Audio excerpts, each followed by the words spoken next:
Bethany here from Dogger-Sized Dog Training. We're going to be working with the puppy Zoe on some threshold training when visitors come.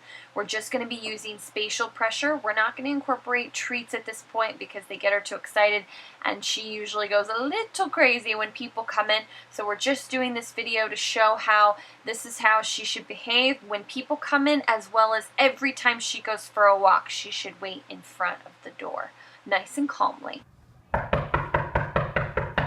Now, the owner hasn't even had me really walk her through this yet, except for just going out for a walk, so you're going to get to see some mistakes.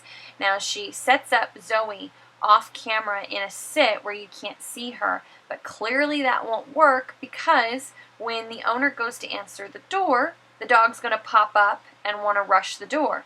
So it's important to face the dog and have the dog settle before you even open the door, which is what I'm telling her now.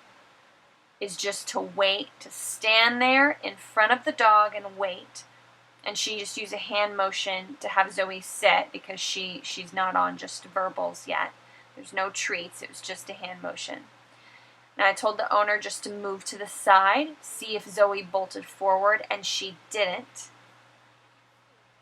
She did very good. But since I had been there working on some other stuff, I was like, this is way too smooth, this is way too easy, so let's use something that's a little bit more exciting for Zoe. So then we had one of the girls, one of Zoe's girls go out there and do it, and we get a little bit of a different response. Now, Zoe hasn't figured out yet that the knocking is associated with people coming in. That's something that will happen very quickly, but if she did rush to the door, we would do the same spatial blocking that you saw earlier, except we would just step in front of her and have her give space. So here, the knocking happened, asked her to come. It's best if you have a mat or a carpet that the dog can sit on so they don't slide.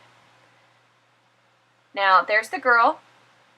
I wanted Zoe to see her, and so you see she gets that look around the legs, and it's just blocking. We're not saying anything. We're just waiting her out, nice and calm.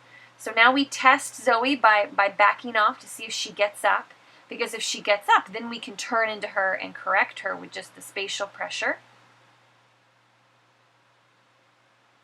And look how calm she is. Oh, what a good girl. So this is how you want your dogs really greeting your guest. And right here, I'm just showing that she did get up without permission and that her owner could have just put a foot in front of her right there just to settle her down a bit more so she learns to only get up when she gets that okay.